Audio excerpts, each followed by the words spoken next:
which is an Angolan Portuguese choreographer and researcher based in London. Her work, Automatic ID, has been performed since its premiere in Angola, Portugal, Norway, Germany, Ireland, and so on. In 2007, she performed at the first African Pavilion at the Venice Biennale, and currently she is PhD candidate at the Trinity Laban Conservatoire in London. As she writes in his biography, my work explores the potential of absence and the non-human in the present information era. Indeed, today, Vania offers a contribution that is not only read, but also danced and performed with the help of Teresa Noronha Filho. She, but we can say they, try to overcome the difference between body and mind, between gesture and discourse, but at the same time they try to explore the reverse of embodiment. We have spoken a lot about embodiment, about presence. Now it's time to talk about disembodiment, apathy, powerlessness. Is live presence on stage still possible under this condition? What are the aesthetics and choreographic results of disembodiment? Let's start. Let's see.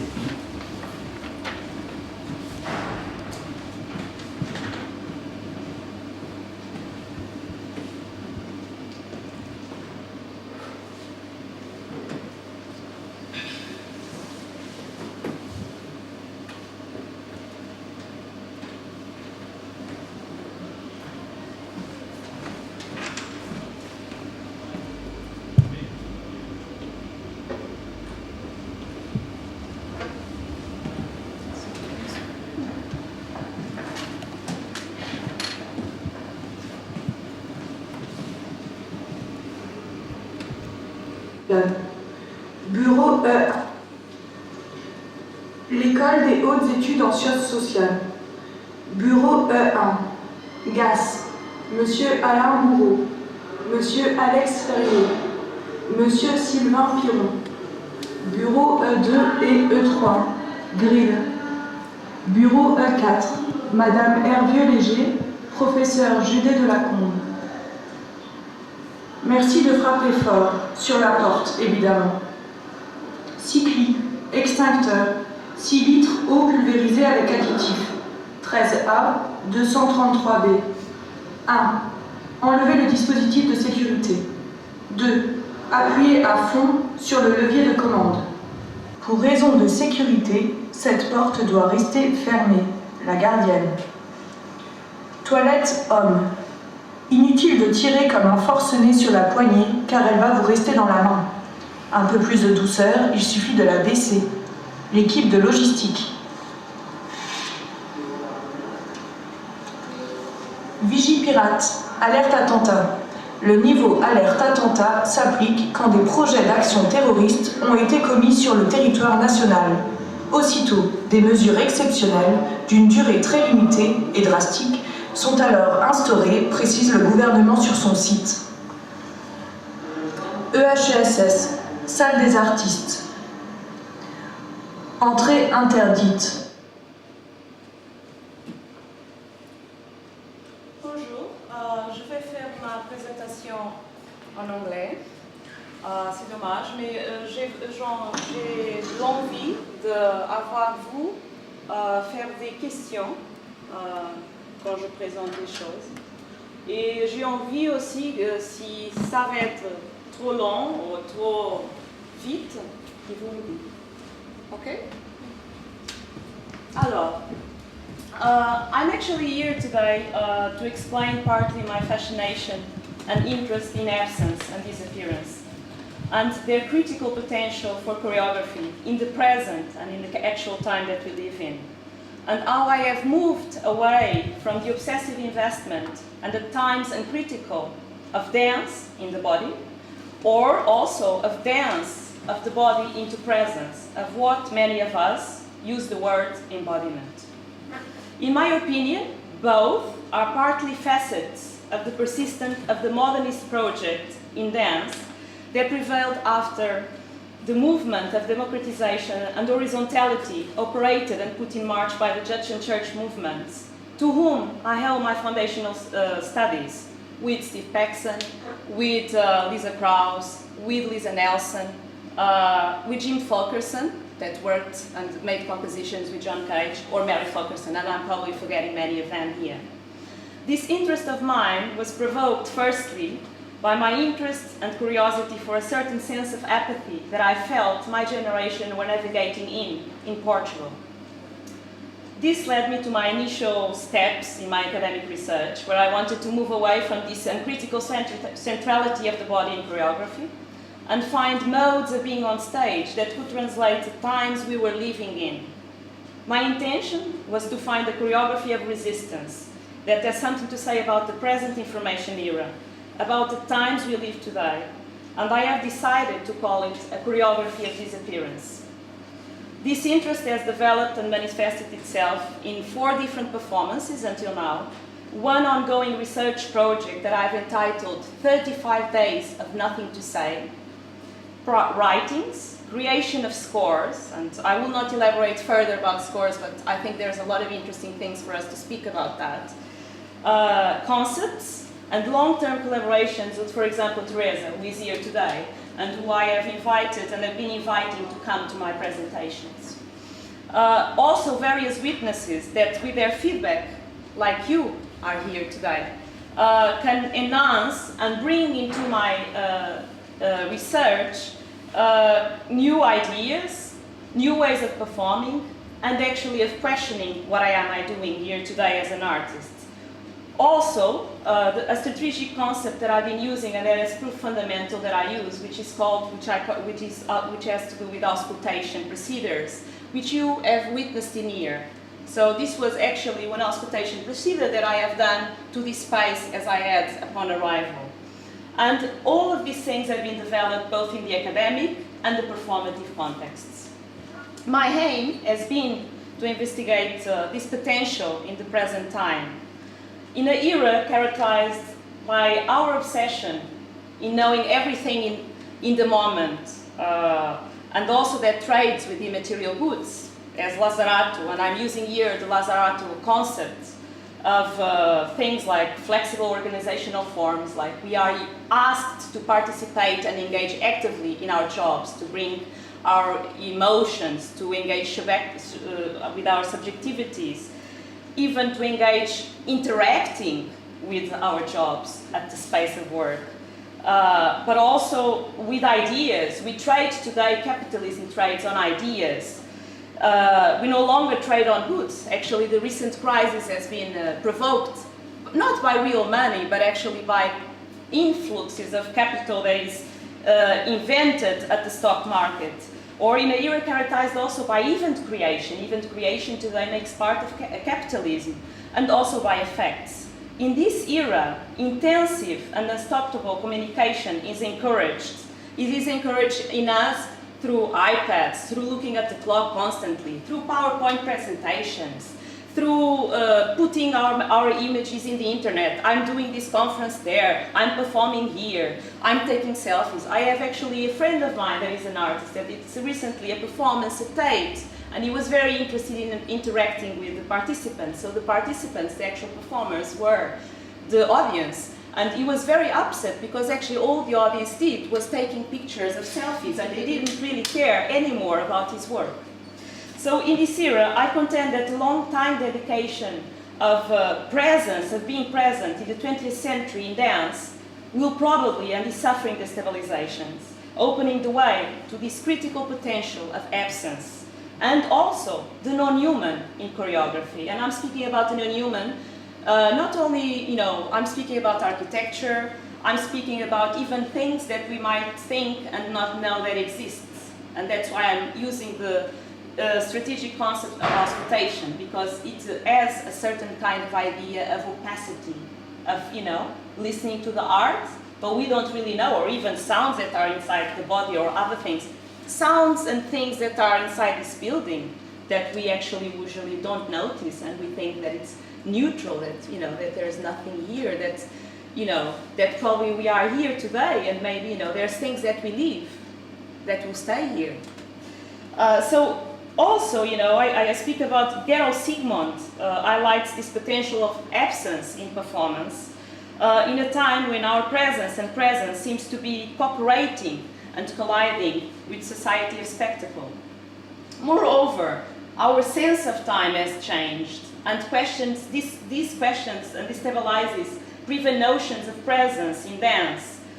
So this constant presence that we are led into is collaborating also with capitalism. So my inquiry is also focused on the problem of the body in contemporary choreography and what new sets of problems the post-digital world, where immaterial labor plays a key role, what new set of problems arise today, you know? What is to make art today? What is to make choreography today? What is to perform now when I have adverts on TV about cars telling me to perform now? What is that when we are all asked to perform? So I have decided and developed a series of strategies that relate to this, to what I call today a choreography of disappearance, and to consider objects as life and the performer as still, to reveal invisible sounds behind the space, to create new life spaces outside the proscenium or outside the performative space, to withdraw sounds or bodies from the spectator's eye, to consider the performer as performing when he is absent, or even to consider this absence, the actual performance, are all for me the strategies of what I call a choreography of disappearance. I have also been using the auscultation concept for the collaborative procedures that have been taking place in studios with dancers. And I'm curious and fascinated by a choreography that allows itself to rely on acts of intending to invisible things or systems as central players in the performance. So I am leaving the space for those other things and those other invisible things or systems or animals. And here, for example, I also take inspiration from a French artist that some of you know that this year is in Venice Biennale, his name is Mourgenot, yes? And he works and he constructs systems. Or I can think about Guerrero, for example, as a reference or finding echo in the things that I'm interested in. In a sense, to focus on this embodiment, disappearance, and auscultation as a concept that I will further develop today, are strategies for me to speak about the present time and to uncover new understandings of the problem of the body in choreography and what liveness and spectatorship can be today and challenge the present information era.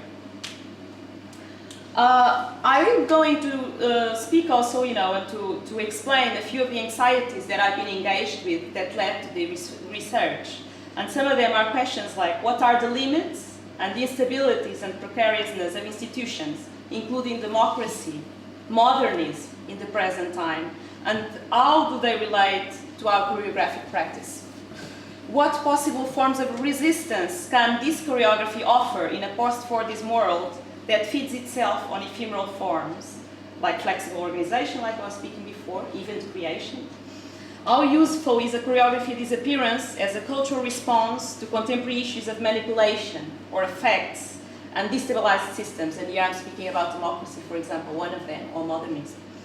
What new ideas of the body and performative modes might arise from considering acts of withdrawal of the performer and disappearance of the performer? What can the act of disembodiment teach us in present time? And how will a series of auscultation procedures can reshape the conventional theater space? How will they reframe our relation between audience and performer? What are the implications of considering objects, the space, or other entities as performance? And what are these implications for a dance that is conventionally constructed around ideas of embodiment, of constant motility and spectatorship? So these are the questions that I've been addressing in my work. I will address some of them today, and some of them are things that have been, you know, investigated in performances, in processes, in the concepts that created the shows that are called invited guests and cooling down signs, and other performance scores that I've investigated on the ongoing project that is entitled 35 Days of Nothing to Say. I want first to speak about time. I've already kind of spoke about it when we started, or Teresa started to speak about it. The idea of exhaustion from Franco Berardi has proved the key concept for the creation of what I started investigating, because he speaks about exhaustion and about the idea of us withdrawing from this constant iterativity, from this constant stimulation, that he finds that we have so much access to so many things that we are not able to elaborate about it. So if he speaks about the need to withdraw from this state.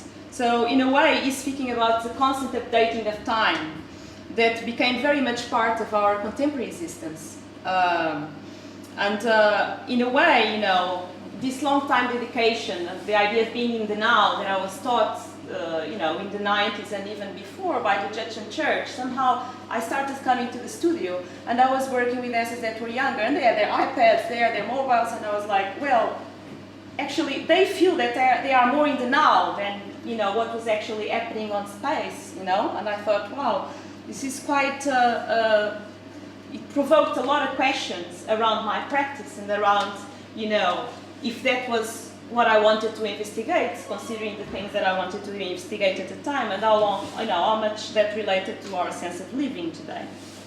So, you know, this constant communication and iterativity that is encouraged has definitely changed our sense of time. Through the access, you know, of the internet, of the mobile phones, and, you know, of iPads.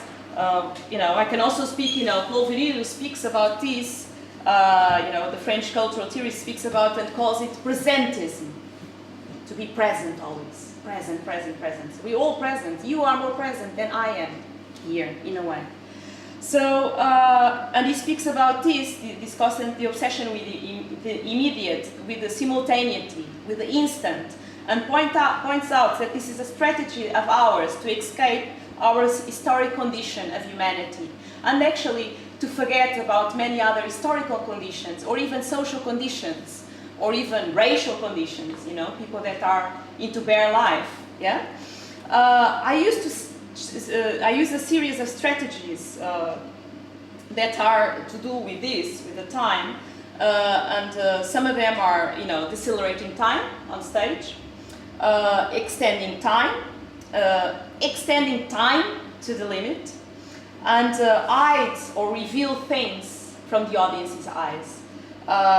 So both, you know, in invited guests,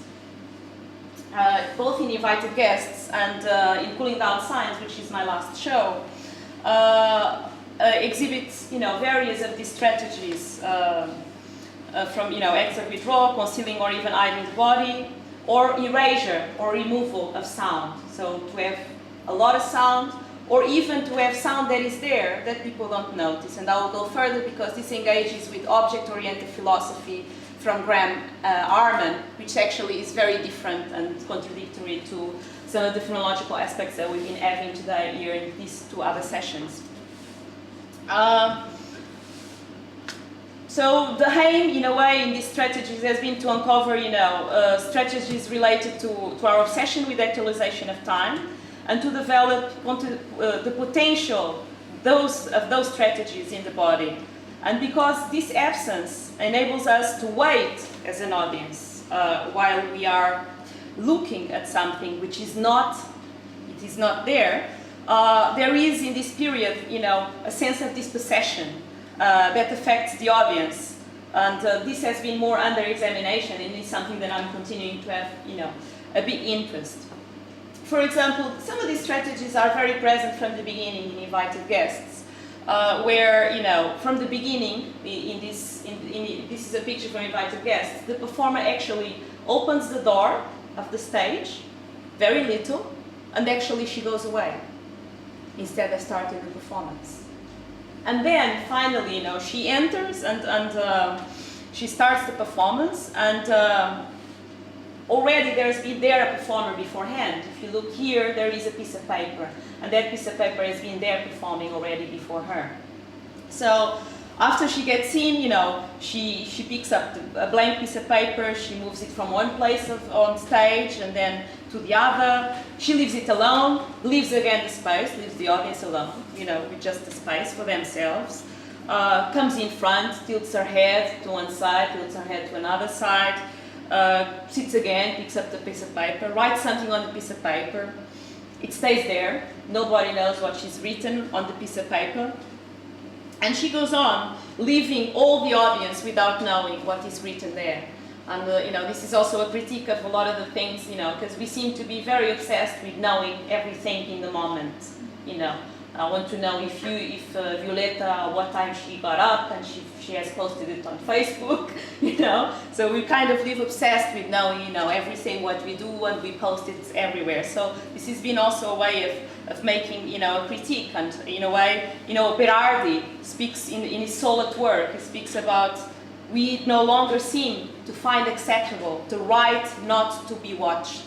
So I'm very interested in to have the right to not to be watched, to have the right to withdraw. And that's one of the things that I've been exploring with my dances. Sometimes I'm speaking, I remember when we were working with 35 Days of Nothing Today in Nottingham, and Teresa would tell me, no, but you don't need dancers, you know, because, you know, you're more interested in objects than in me. And I said, well, you know, you will see what I'm interested in, you know.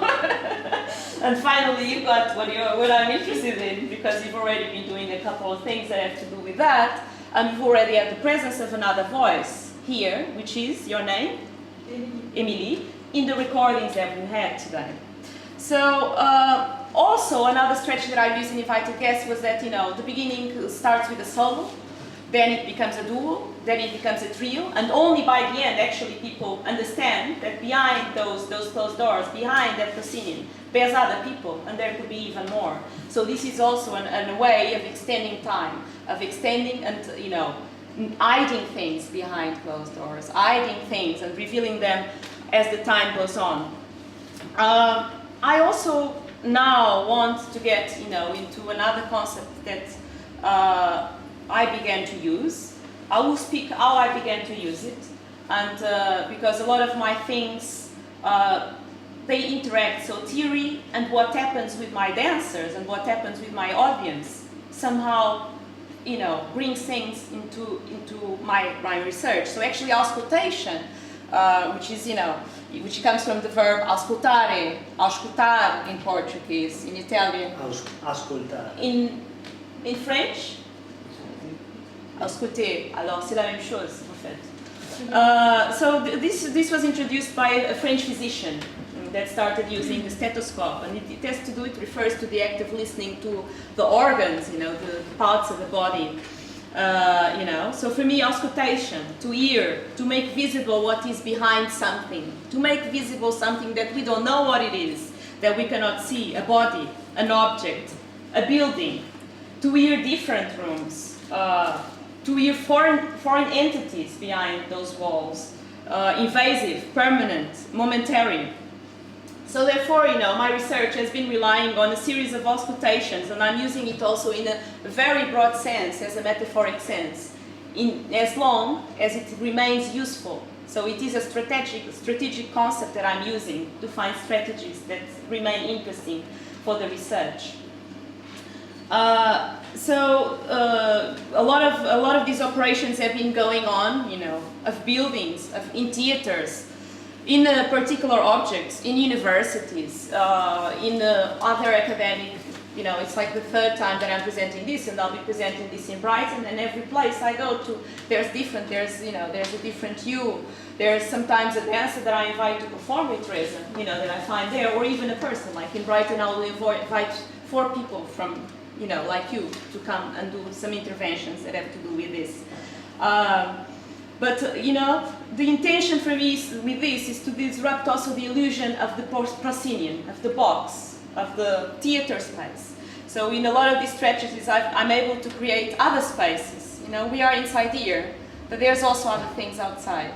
And you know, and sometimes we might be in this room, but we think that, you know, we might be also in there, because at the same time, you know, we are in a building that has connections with that. So actually, this auscultation concept happened because one day I was rehearsing, and sometimes, you know, I go over time in my rehearsals. And at 9 o'clock, there was a very slow, with no music, solo that I've been rehearsing, which is actually from invited guests, and it's a score that actually you're going to see today. And at 9 o'clock, we all heard the sound, and it was like, you know, it really disrupted the rehearsal and what was happening. And suddenly we realized that, you know, what was it? It was the air conditioner. The air conditioner had been shut down. And it was, you know, suddenly after 6 months of rehearsal, we were aware, oh, really? There is an air conditioner in this room. We've never noticed that before. So, you know, this interest in the air conditioner, in a way, the air conditioner made itself present and visible by its, you know, by being absent there. You know, it was because he was absent in a way from us, and because suddenly we paid attention to it. And so, since then, you know, I decided that this sound would be present in the theater. So, you know. And I decided also to make other auscultation procedures. I decided, oh, I'm going to surprise the dancers next week. And I'm actually going to bring the other sound that is outside in the corridors into inside. So I've actually, without them knowing, I've plugged, you know, a microphone outside there. And, you know, they would come to the studio and they were like, they suddenly realized, you know, there's people, you know, speaking rubbish outside, you know, oh, my legs are not stretched, oh, I'm so fat, all this, you know. So they suddenly realized that actually the building we were working with, you know, oh, professor, blah, blah, blah, please, blah, blah, blah, you know. So they realized that actually our building, which looks like a modernist building based on Laban, that, you know, it was actually not neutral at all. But, you know, I wanted to speak very much about this bringing invisibility, things that are invisible. And for me, you know, speculative realist, Graham Arman, has been very important for this definition. Because he speaks about, you know, that things don't primarily appear in conscious for us, you know. They, you know, the floor in this room, the oxygen in the air, the art, the kidneys that keeps us alive, they are generally even, unless and until they malfunction. So basically, I'm very also, you know, and this, you know, Graham Arman philosophy has been very important since then for me, since I discovered these auscultation procedures, because it drove me into other aspects of my research. So it is a drive away from phenomenology and into other aspects of, you know, in a way, it's away also from continental philosophy. But I'm using it again because it's useful for my research. So it's not like I am necessarily, how do you say, it's something that I'm researching on. So getting back to the microphones, I put them outside, and actually, you know, I've made the recordings of those things.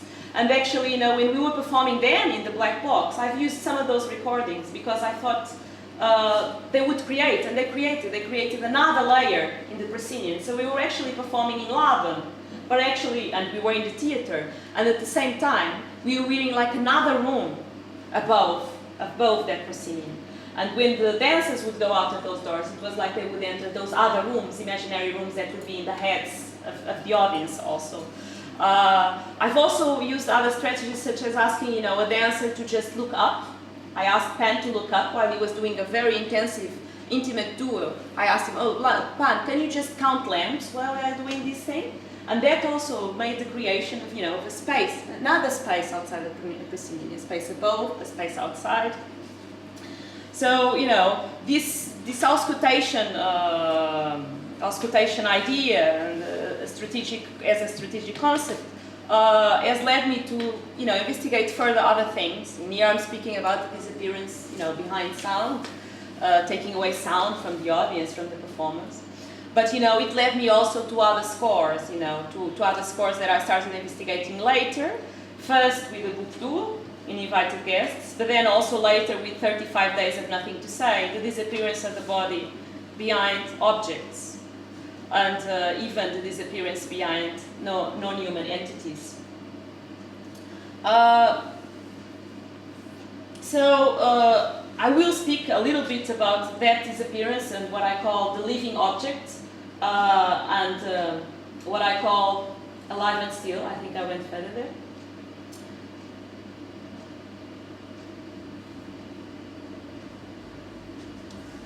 Yes. So again, also Franco Berardi, he argues that our bodies disappear in front of the computer screen.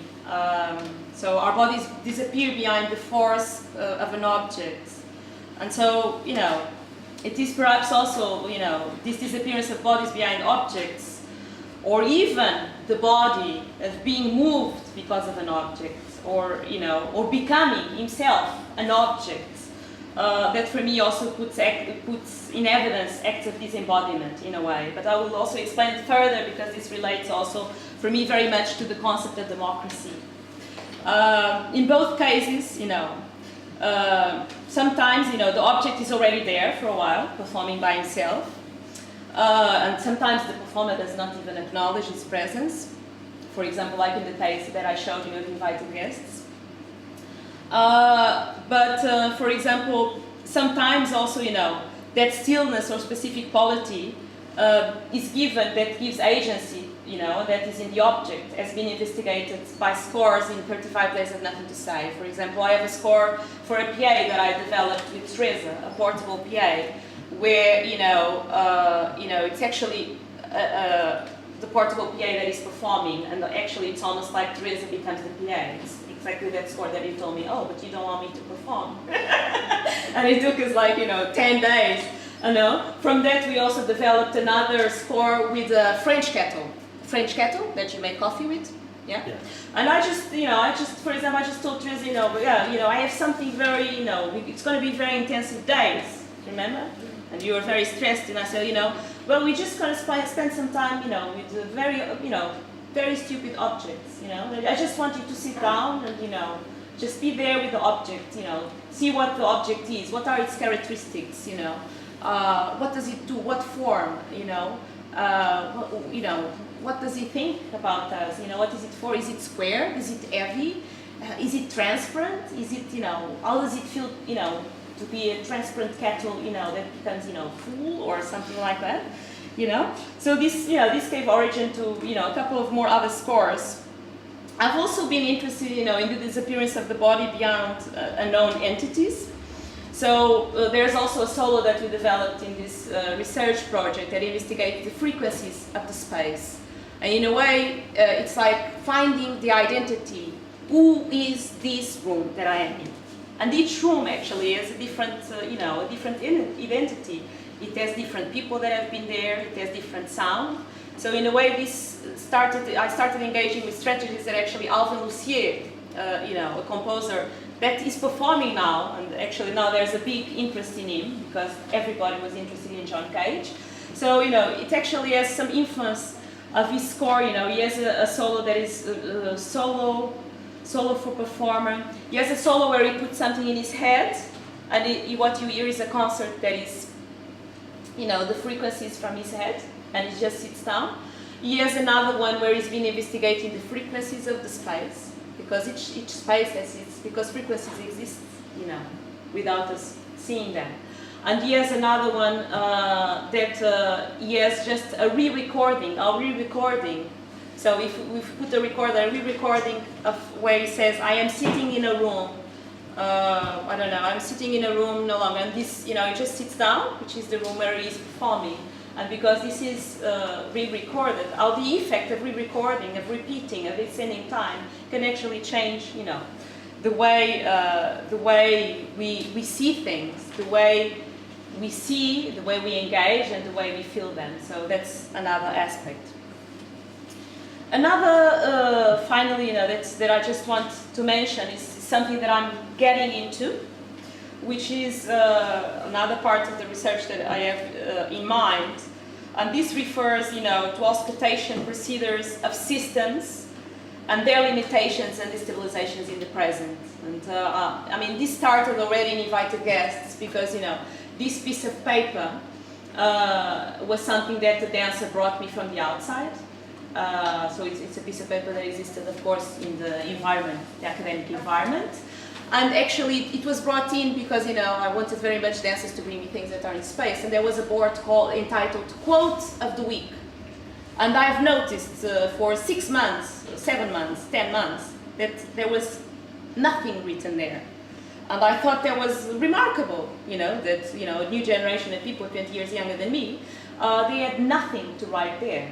So I was very interested in this idea, you know, we do have access to express ourselves in democracy through various ways, but somehow it seems either, you know, that, you know, there's that space there, but it seems like that space remains blank, and that's why I used that empty piece of paper in invited guests. It is related with that. And I've been investigating that, you know, that is recurrent also in cooling down signs. In cooling down signs, I use a microphone, and the microphone, this also Maya used to ask me in the beginning of the research, you know, in the first month, but aren't we going to use the microphone? Yeah, we are not using the microphone. So the microphone stays there in its verticality. Sometimes it's actually, it's almost as the, you know, the microphone is almost like making a dance with the people, because you see them vertical and you see also the dancers vertical, like that. So, you know, next to each other. And actually it stays there. So it's even more present when, you know, there's parts of the choreography where dances go away and then it stays there. Yet, you know, nobody uses it to say anything, only in the end. And, you know, maybe in the end, you know, it's not something, because people expect something spectacular, genius to be said, you know, that the genius shows up and says, we're going to save the world, we're going to save this crisis, we're going to do this. And actually, you know, maybe that's not what I'm interested in to describe. So I just wanted to mention, you know, this aspect of research of systems and their destabilization. These systems that I'm interested in, one of them is modernism. I'm very interested in investigating what is possible for me as an artist, you know, if the proscenium, you know, the black box is the place for us, or, you know, this recent engagement with the museum, or maybe the academy, maybe this is the place where I should be performing. I don't know, you know, to bring, you know, to bring ideas, to bring changes in what we can advance for the future, for, you know, for how we want to live. So these provocations, you know, have been explored, you know, especially about democracy and about, you know, how much can we speak, you know, for example, this relation that we have here of me speaking and, you know, of us, you know, remaining quiet, you know, that we have, you know, that we have rehearsed. This has been rehearsed. This is, you know, we've been rehearsed this for ages. I've rehearsed as a, I have to speak, and you have rehearsed, you have, you know, as an audience, and I've also, you know, been doing both, and I'm very also interested in that. Some of us have already been rehearsing the opposite, and I would love to have that we start rehearsing the opposite. You have been doing that, you have been doing that upon my invitation, and I, you know, I want all of us to, you know, to invite us to engage, you know, in that. So in some senses, I wanted just to say, you know, some of these ideas of democracy, they relate very much to Claude Lefort, because he speaks about democracy as a place of disembodiment, you know, of power. So contrary to where the king, there is an embodiment of power. Claude Lefort, you know, has singled out as a characteristic of modern democracy this embodiment. And this is, you know, this is a further aspect that I want, you know, to research further. And basically, you know, this is what I'm interested in. I'm interested in researching a choreography, you know, that can have also, you know, aspects and strategies where the body can become a location of choreography that, you know, that can sustain resistance, that can create acts of resistance, you know, that can, you know, create acts and systems that fall outside of the conventional of what movement is and what choreography is. So I think that's it.